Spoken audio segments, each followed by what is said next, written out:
Pois é, eu disse há pouco, no meu comentário no Canal Rural, que já chega de crise, né? A gente tem crise de saúde, crise econômica, que vai longe, né?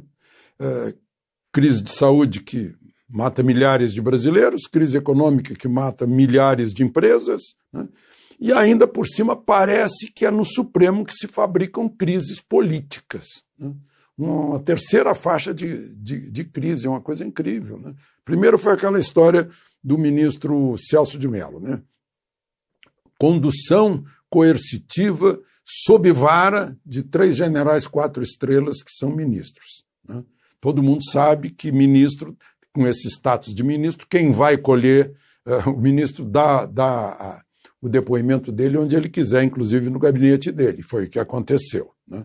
Todo mundo sabe, menos o ministro Celso de Mello, que é do Supremo, né?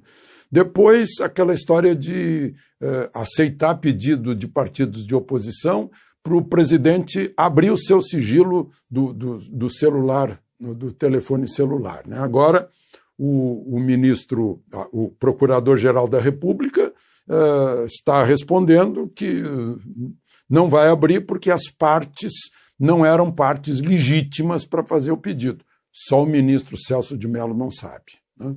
Depois veio a história de divulgar uma reunião reservada, aliás, estava com carimbo de secreta, né? Autorizado a reservar as partes necessárias ao processo, né? Como diz a lei, aliás, né? É crime de abuso de autoridade se abrir gravações além daquelas que interessam o processo. Só o ministro Celso de Mello não sabe. Aí deu o rolo todo, o Weintraub disse isso, o Salles disse aquilo, estão falando em processar com prova ilícita, né? Obtida ilicitamente, que não estava autorizada, era reunião fechada, o ministro podia falar o que quisesse, né?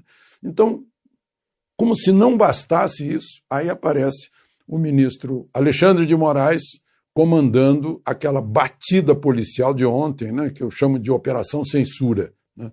Interessante que, há menos de 2 anos, o próprio ministro Alexandre de Moraes, ao basear um voto dele sobre tentativa de limitar a liberdade de expressão de um caricaturista, algo assim, ele disse, olha, quem não aguentar a crítica, que não deve se meter em cargo político.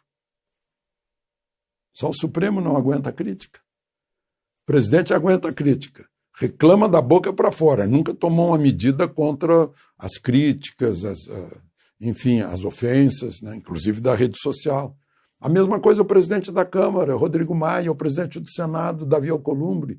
Toda a crítica que fizeram a eles, tomaram isso como atitude democrática e, aliás, protegida pela Constituição. Isso é mais que sabido por qualquer ministro do Supremo, né?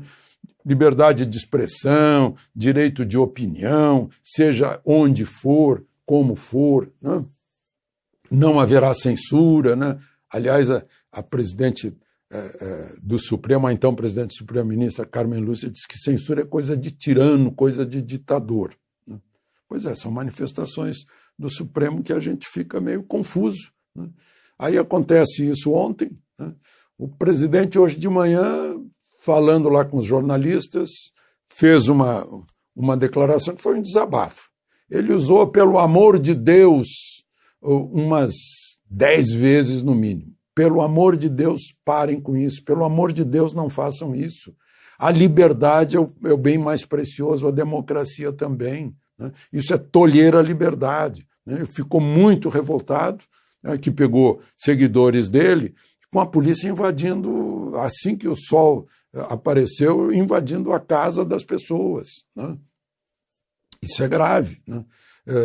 Deputados federais jogaram fora, o Supremo jogou fora a imunidade, deputados federais já convocados a depor, né? E a gente vê, eu já falei disso aqui, parece que o Supremo se sentiu mal com aquela história do hashtag STF Vergonha Nacional. Meu Deus, né? Tem um outro aqui que eu anotei de uma das pessoas que foi alvo, né? Mas isso não é fake news, não. Estão falsificando o termo fake news. Isso é ameaça. Ela escreveu aqui: nunca mais Alexandre de Moraes vai ter paz. Vamos descobrir lugares que frequenta, seus empregados domésticos, tudo em sua vida. Sarah Winter. Isso é ameaça. Isso não é fake news. Tem alguma coisa aí que estão chamando de fake news para quê? Por quê? São contra as redes sociais? A gente tem que saber a diferença. Eu já falei aqui a diferença entre fake news e factoide.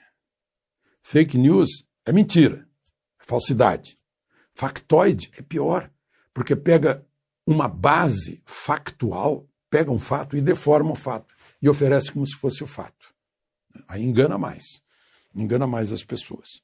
Bom, eu queria falar um pouquinho mais sobre o desabafo do presidente, né? Ele, inclusive, reclamou que as pessoas, qualquer coisinha que reclamam, já pensam que ele está ameaçando com as Forças Armadas. Ele, mais uma vez, disse hoje, né, que não existe esse tipo de ameaça numa democracia. Né?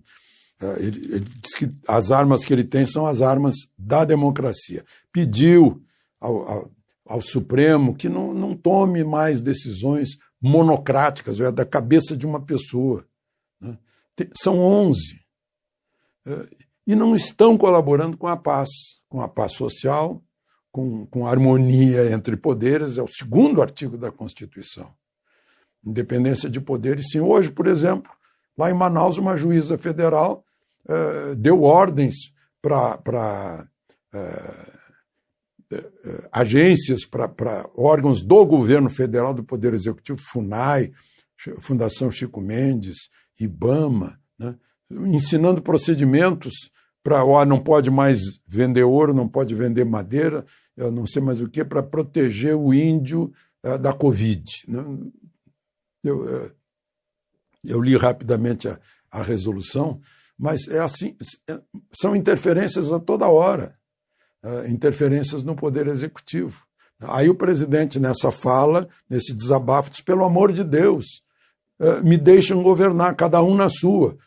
Poder Judiciário interpretando a Constituição e as leis e aplicando as leis, Poder Legislativo fazendo leis, fiscalizando o governo, né?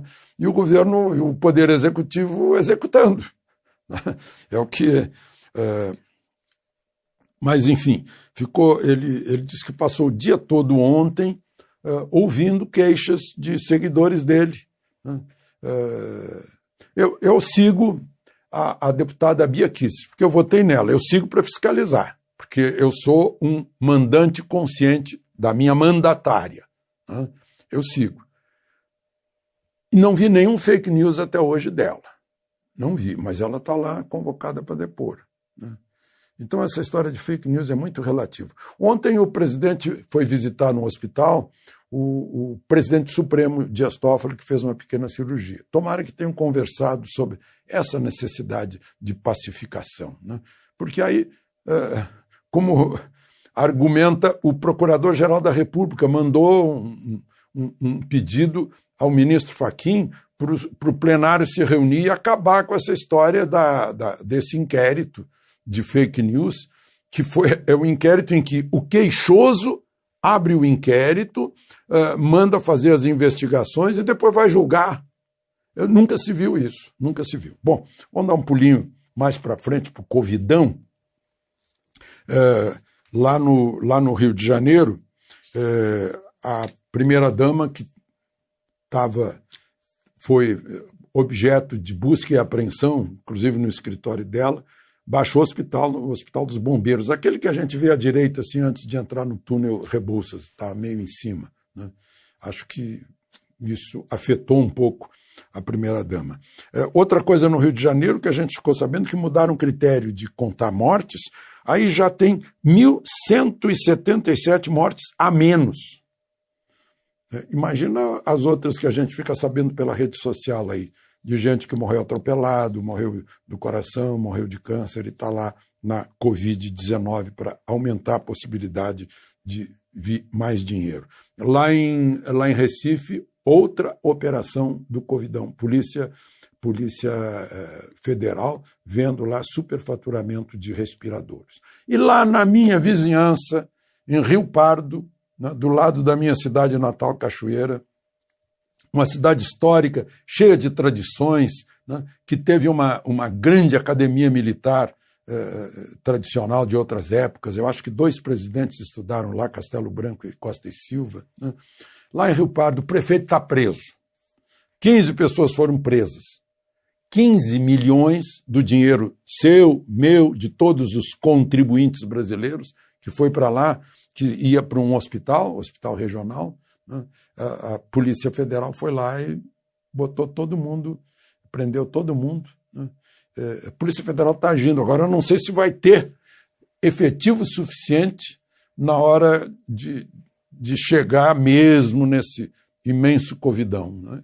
É uma tragédia. Né? Nós temos uma tragédia de saúde, perda de vidas, uma tragédia econômica, essa tragédia moral de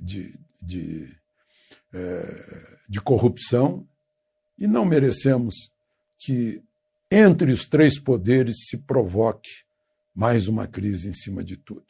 De Brasília, Alexandre Garcia.